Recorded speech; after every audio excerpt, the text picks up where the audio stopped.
오늘 이 시간 주님의 전으로 나와 주님께 영광 돌리는 모든 성도님들께 주님의 풍성한 축복과 은혜가 넘치기를 간절히 축복합니다. 오늘은 기독교의 기초 네 번째 시간, 성령님은 누구신가? 라는 제목으로 함께 은혜 나누고자 합니다. 성령님에 대해서도 마찬가지로 우리가 완벽하게 알려면 수십 시간을 써도 역시 모자라겠죠. 그래서 오늘은 성령님은 어떤 분이신가에 대해서 세 가지 정도로 알아보고 내 삶에 어떻게 일하시는지 함께 은혜 나누고자 합니다. 첫째로 예수님은 성령님을 뭐라고 표현하셨냐면 보혜사라고 표현하셨습니다. 예수님께서 이 땅에 계실 때 제자들을 통해서 자신이 승천하시고 나면 보혜사 성령님을 우리에게 보내주시겠다고 약속하셨는데요. 그 말씀이 바로 오늘 본문이죠. 함께 읽어보도록 할게요. 요한복음 14장 16절 시작. 내가 아버지께 구하겠으니 그가 또 다른 보혜사를 너희에게 주사 영원토록 너희와 함께 있게 하시리니. 아멘.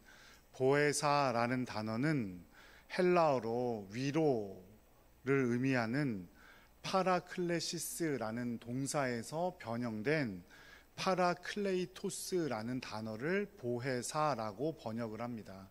그러니까 위로라는 단어에서 파생된 거니까 위로하는 자라는 의미가 바로 성령님이라는 뜻이에요.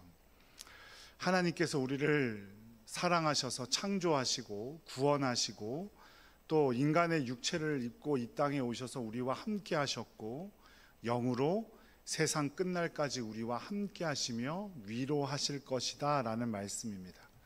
이것이 바로 성부, 성자, 성령 삼위일체 하나님이죠. 영으로 우리와 함께 하시면서 우리를 위로하시는 하나님이 바로 성령님입니다.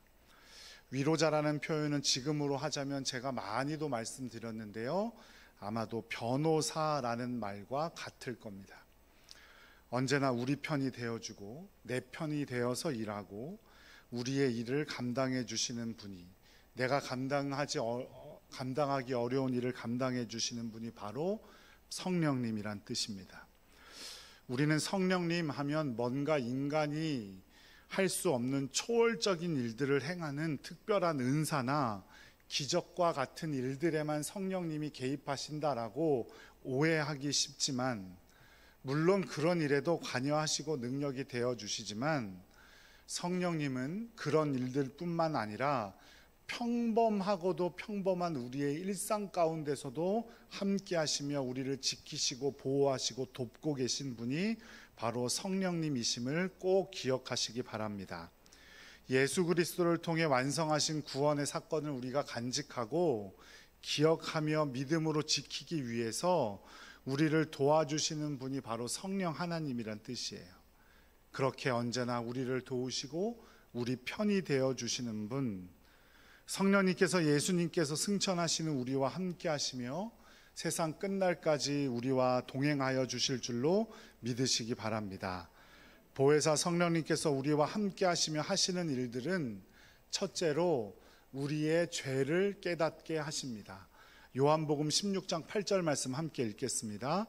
그가 와서 죄에 대하여, 의에 대하여, 심판에 대하여 세상을 책망하시리라.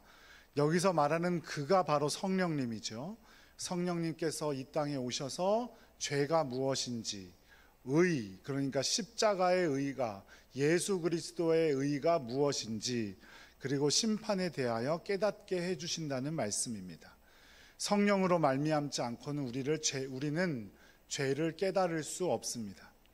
우리는 스스로 우리가 죄를 알고 회개한다고 생각하지만, 내가 믿음이 좋아서 아니면 내가 기도를 열심히 해서 죄를 고백한다고 생각하지만, 우리의 삶을 조명해 주시고 함께 하심으로 바로 우리가 죄를 깨닫고 우리가 죄인이라는 사실을 알 수가 있는 겁니다.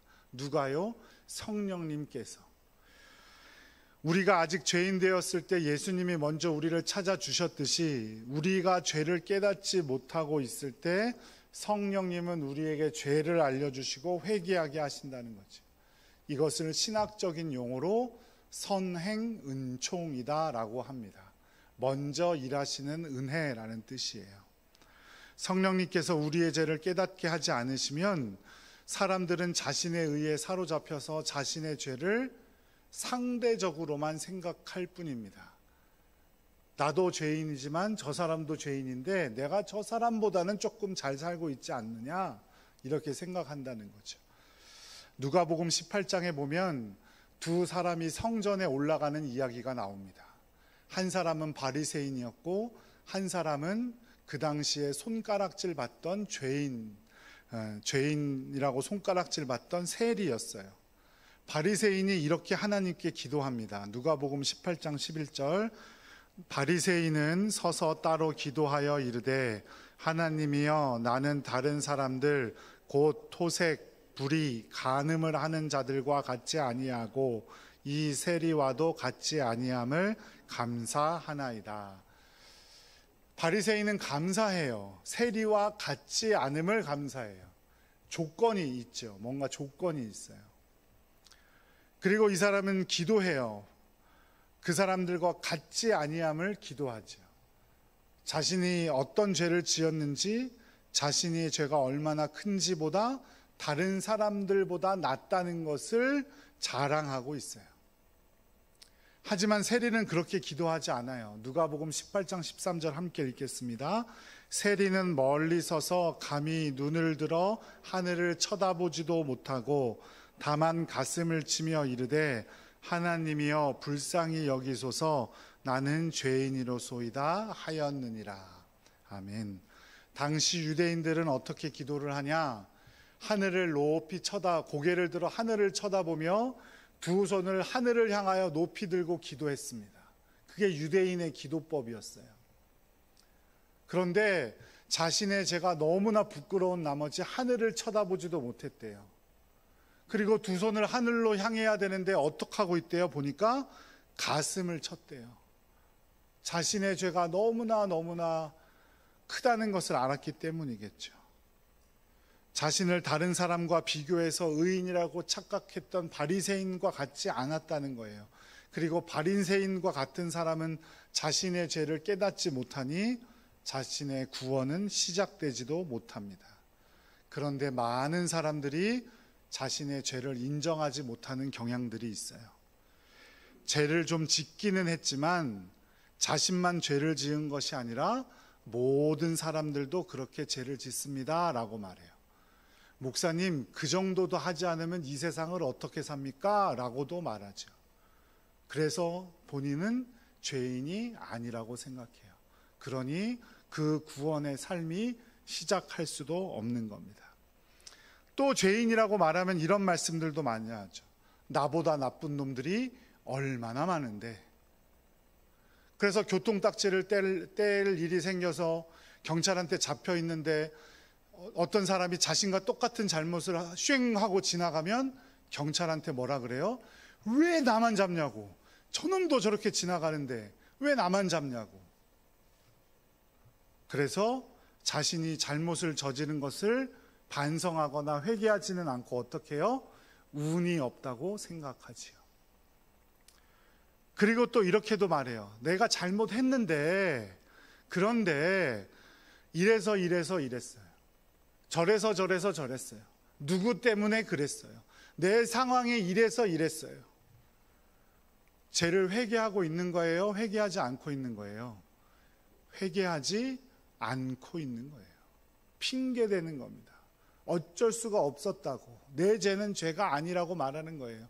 그런데 우리의 말들을 생각하며 들어보세요. 수도 없이 그렇게 말합니다.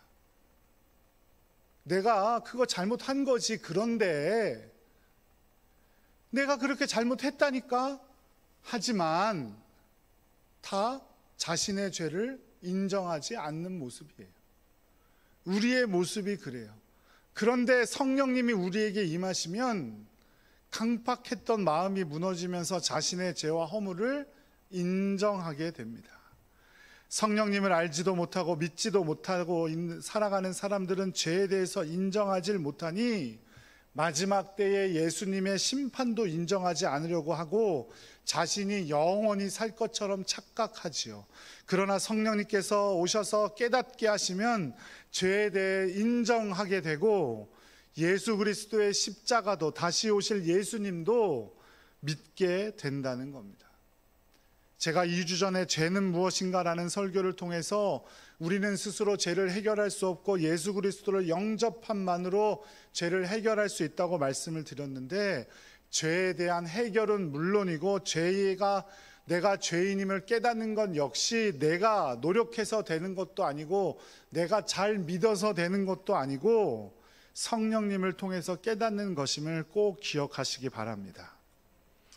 요한 웨슬리는 구원을 여정이라고 생각했어요. 한순간에 빡 일어나는 게 아니라 구원의 여정을 걷는다고 생각을 했는데, 그 구원의 여정의 첫 번째가 뭐냐면 바로 선행 은총이에요.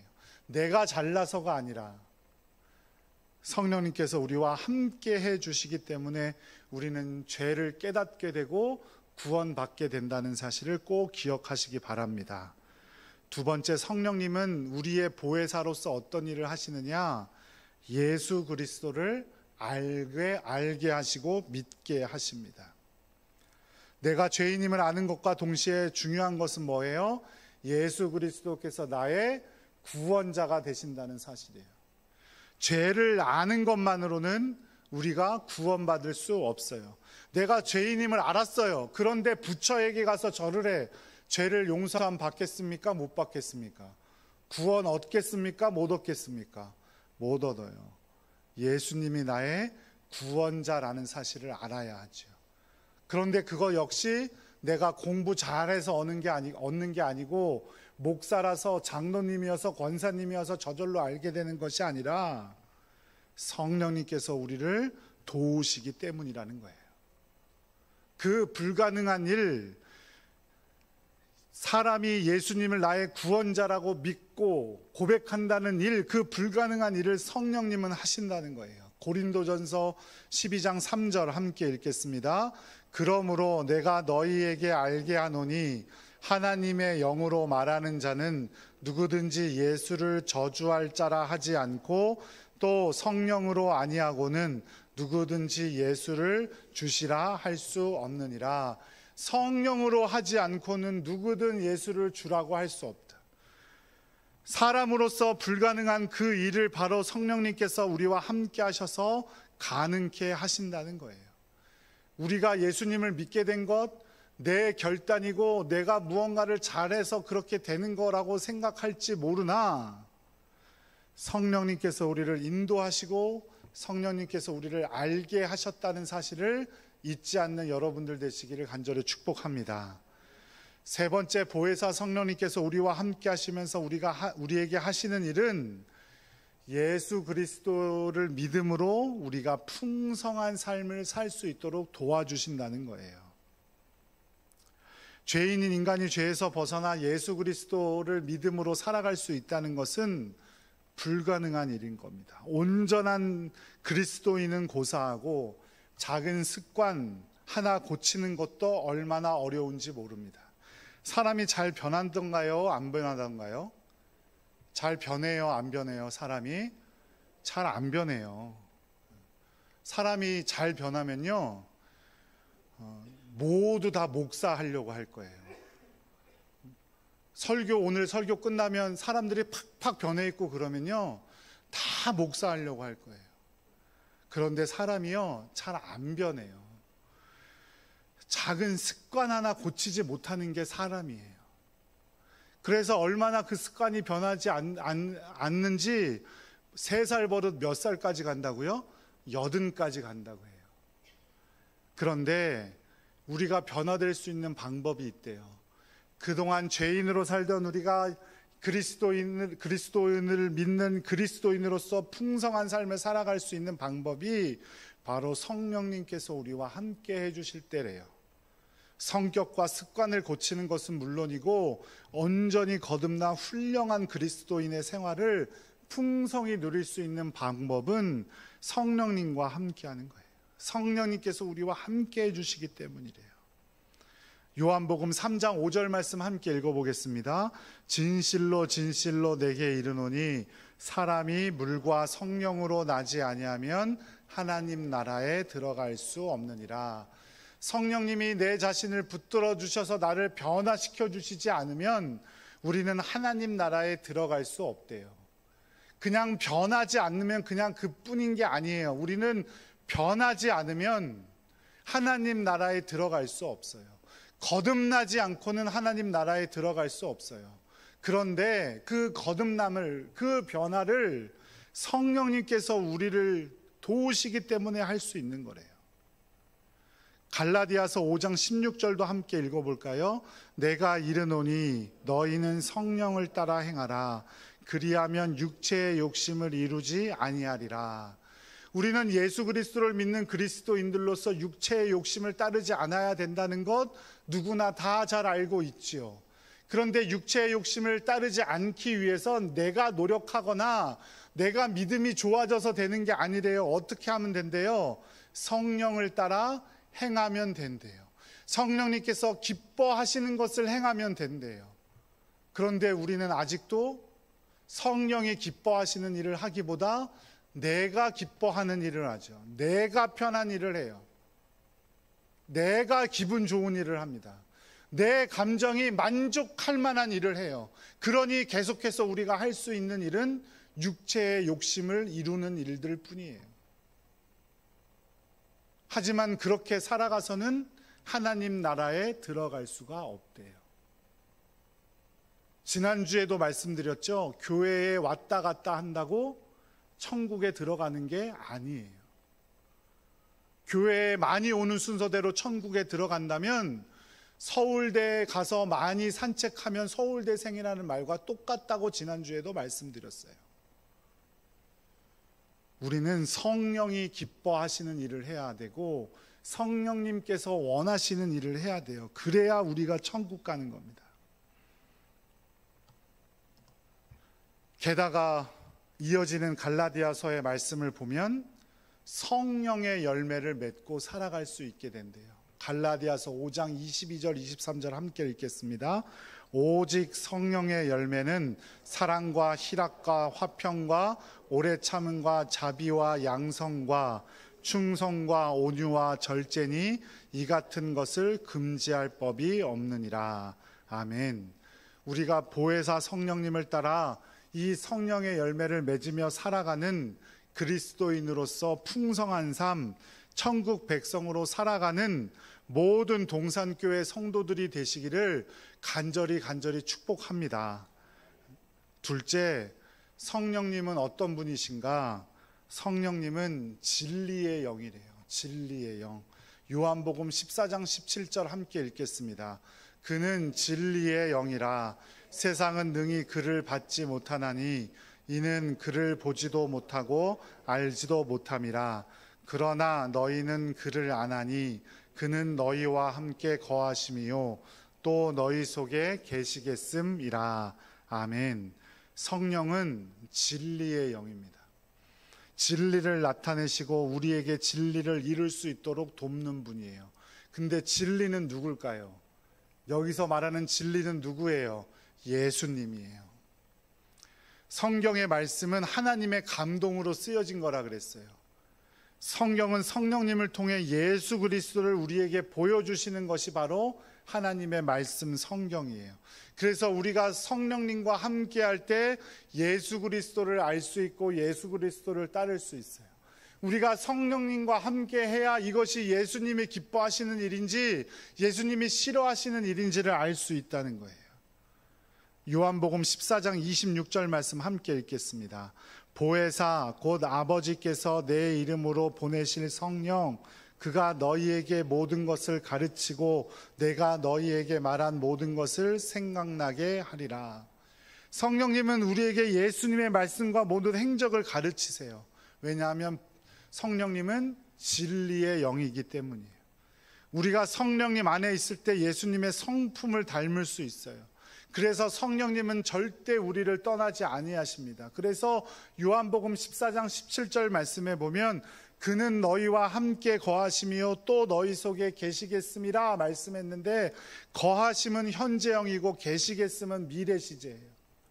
지금도 미래에도 우리를 떠나지 아니하세요. 왜냐하면 진리를 알아야 우리가 이 땅 가운데 살아갈 수 있으니까. 그런데 우리는 어떻게 합니까? 진리를 따르려 하기보다 내 마음대로, 내가 기쁜 대로, 내가 원하는 대로 살아갑니다. 그리고 신앙생활도 그렇게 하지요. 그러니 삶의 변화가 있을 수가 없어요. 그러니 사랑하는 여러분, 간절히 바라기는 하나님의 말씀을 더욱 가까이 하시기를 바랍니다. 그러면서 하나님의 말씀을 읽을 때 꼭 기도를 하세요. 성령님 나와 함께 해주셔서 이 하나님의 말씀을 잘 이해될 수 있도록 도와주십시오. 그렇게 진리의 영이신 성령님 안에서 예수 그리스도를 믿고 그 믿음을 지켜나가는 복된 성도님들 되시기를 간절히 축복합니다. 세 번째로, 성령님은 관계의 영입니다. 관계의 영. 고린도후서 13장 13절 함께 읽겠습니다. 주 예수 그리스도의 은혜와 하나님의 사랑과 성령의 교통하심이 너희 무리와 함께 있을지어다. 목사들이 축도를 자기 마음대로 하는 게 아니고요, 이 고린도후서 13장 13절 말씀을 바탕으로 축도를 하는 거예요. 고린도후서는 13장 14절까지 있죠. 그러니까 마지막 끝 인사를 성령의 교통하심을 빌면서 사도 바울은 고린도후서를 마치고 있다는 거예요. 성령의 교통하심이 그렇게 중요해요. 교통하심이 무슨 뜻이에요? 교통을 원활하게 하는 거예요. 성령님이 교통경찰이라는 말이에요. 그런 말 아니고, 교통하심이란 코이노니아란 단어이죠. 코이노니아, 관계, 사귐, 막힘없는 관계를 뜻하는 단어입니다. 성령님 안에 있어야 우리가 막힘없이 관계하며 교제할 수 있어요. 우리가 우리 교회 안에서 온전히 교제하지 못하는 것은 우리 교회 안에 사랑이 없기 때문이 아니고, 저 사람이 잘못하기 때문이 아니고, 내가 성령 안에 온전히 거하지 못하기 때문이에요. 내가 교회 안에 누가 미운 사람이 있으세요? 뭔가 좀 거리끼는 사람이 있으세요? 저 사람만 없었으면 참 좋겠다 이런 사람이 있으세요? 온전히 교제하는데, 온전히 관계를 맺는데 뭔가 마음에 거리낌이 있으세요? 성령님 안에 거하는 여러분들 되시기를 간절히 축복합니다. 잠언 3장 32절 말씀 함께 읽어보겠습니다. 대저 패역한 자는 여호와께서 미워하시나 정직한 자에게는 그의 교통하심이 있으며, 정직한 자에게는 그의 교통하심이 있대요. 정직한 자에게는 하나님과의 사귐이 있다, 이런 말이죠. 그런데 여기서 말하는 정직이란 거짓말을 하지 않는다는 뜻이 아니에요. 여기서 정직이라는 뜻은 앞과 뒤가 다르지 않다, 화장실 들어갈 때와 나올 때 마음이 똑같다, 겉과 속이 같다, 이런 뜻이에요. 정직하다라는 뜻은. 성경에서 말하는 정직하다는 다 그 뜻이에요. 앞과 뒤가 다르지 않다, 속과 겉이 똑같다, 말과 행동이 똑같다, 이런 뜻이에요. 우리도 마찬가지잖아요. 겉과 속이 다른 사람과 깊은 교제를 나누기를 원하시는 분들이 계세요? 그런 분들 없으시죠? 저도 그런 사람들은 별로일 것 같아요. 앞과 뒤가 다른 사람이 깊은 교제를 나누기를 원하세요? 그렇지 않겠죠. 앞에서는 와 이러다가 뒤에 가면 막 욕하고 이런 사람들과 같이 하고 싶으세요? 사람도 마찬가지고요, 하나님도 마찬가지예요. 하나님과 진정한 교제를 나누기 위해선 우리에게 위선이 없어야 하는데요, 세상의 것을 따라 행하면 어차피 위선적으로 될 수밖에 없어요. 하지만 성령님을 따라 행할 때 위선이 사라지고 하나님께서 인도하시는 막힘없는 관계가 있을 줄로 믿으시기 바랍니다. 우리를 하나님 아버지와 바른 관계를 맺도록 인도하시고, 성령님은 우리가 아바 아버지라 부를 수 있는 친밀한 관계 가운데 거할 수 있도록 우리를 인도하심을 꼭 기억하시기 바랍니다. 진정한 교제란 이처럼 은혜와 사랑으로 연결되는 거예요. 우리 목사님들이 축도할 때 뭐라고 기도해요? 보통 예수 그리스도의 뭐예요? 예수 그리스도의 은혜와 하나님 아버지의 사랑과 성령님의 교통하심이, 교통한다는 건 은혜와 사랑을 나누는 관계라는 뜻이고, 하나님께서도 이 땅을 창조하시기 전부터 성부, 성자, 성령, 즉 은혜와 사랑과 교통하심으로 이 땅에 계셨다는 사실을 꼭 기억하시기 바라요. 그러니 하나님의 형상을 입고 창조된 우리 모두는 관계 속에서 온전해질 수 있는 사람들이에요. 부모님과 혹은 자녀들과 교우들과 친구들과 관계에 문제가 있다면 성령님께 도움을 구해야 합니다. 영혼의 해부학이라는 책이 있는데요, 정신과 의사인 커트 톰슨이라는 사람이 쓴 책이에요. 이 책에 이런 내용이 있어요. 어떤 사람이 자신의 말에 진심으로 공감하며 관심을 두는 사람과 관계를 맺을 때 이 사람의 뇌가 치유되고 진정으로 더 건강해진대요. 그리고 그 사람뿐만이 아니라 진심으로 공감하고 들어주는 사람 역시 뇌가 더 건강해진대요. 관계를 맺고 살아가는 것이 하나님의 창조 원리예요. 인간의 이해로는 완전히 이해하기는 힘들겠지만 관계의 영으로 하나님도 존재하셨고 관계 그 자체이신 분이에요. 그러니까 우리가 성령 안에서 살아간다는 건 나만 잘 살면 되지, 나나 잘하면 되지, 너는 너대로 살아라, 나는 나대로 살게, 이 세상의 원리로 살아가는 것이 아니에요. 이 세상은 서로를 속이죠. 앞에서는 모든 걸 다 내어줄 것처럼 얘기하다가 뒤에 가면 그 사람 끌어내리기에 바쁘고, 그 사람이 안 돼야 내가 잘 되니까 뒤에서는 이간질하기에 바쁘고, 그것이 세상의 원리예요. 위선적인 것이죠. 예수님도 그렇게 위선적으로 살았던 바리새인들과 같이 살지 말라고 했어요. 다른 그리스도인들과 헌신적이며 애정어린 관계가 없다면 죄송하지만 우리는 성령님 안에 있는 사람들이라고 말할 수 없어요. 성령님 안에 없다면 우리는 거듭난 그리스도인이라고 할 수 없는 것이고, 거듭난 그리스도인이 되지 않으면 어디에 갈 수 없다 그랬어요? 천국에 갈 수 없다 그랬어요. 여러분의 관계에 어떤 문제가 있으십니까? 성령님을 찾아 성령님께 기도하는 여러분들 되시기를 간절히 축복합니다. 성령님은 관계의 영이세요. 그 관계로 우리와 함께 하시는 분이에요. 그런데 사도 바울은 성령님에 대해 말하면서 술 취하는 것과 성령의 관계를 묘사했어요. 성경에 적었어요. 에베소서 5장 18절 함께 읽겠습니다. 술 취하지 말라, 이는 방탕한 것이니 오직 성령으로 충만함을 받으라. 술 취하지 말라, 이는 방탕한 것이니 성령으로 충만함을 받으라. 술 취하는 것과 성령님이 무슨 관계가 있길래 이렇게 말씀하신 걸까요? 술 취함과 성령님과의 어떤 관계라기보다는 어떤 유사점이 있다는 건데, 바로 지배력이에요. 지배력. 술 취하면 술에 지배당해서 어떡합니까? 막 남자들 분들 보세요. 막 세네 분들 같이 술 드시다가 술 취하면 막 어깨 동무를 하고, 갑자기 고등학교 동문들이라면 고등학교 교가를 부르며 막 이 동네를 막 활보를 합니다. 그죠? 술 취하지 않고 그렇게 해보시라고 하면 하실 수 있을까요? 못할까요? 아마도 못하실 거예요. 술 취하게 되면 술에 사로잡혀서, 그러니까 술의 지배를 당해서 없던 용기가 나오고, 사랑하는 사람에게 고백도 하게 되고, 하지 못할 것 같은 일들을 막 해내게 되죠. 술의 지배를 당해서 그래요. 마찬가지로 성령 충만하다는 것은 성령에 어떻게 된다는 거예요? 지배를 당한다는 거예요. 내가 내 뜻대로, 내가 원하는 대로 살아가는 사람이 아니라 성령님께 지배받으며 살아간다는 거예요.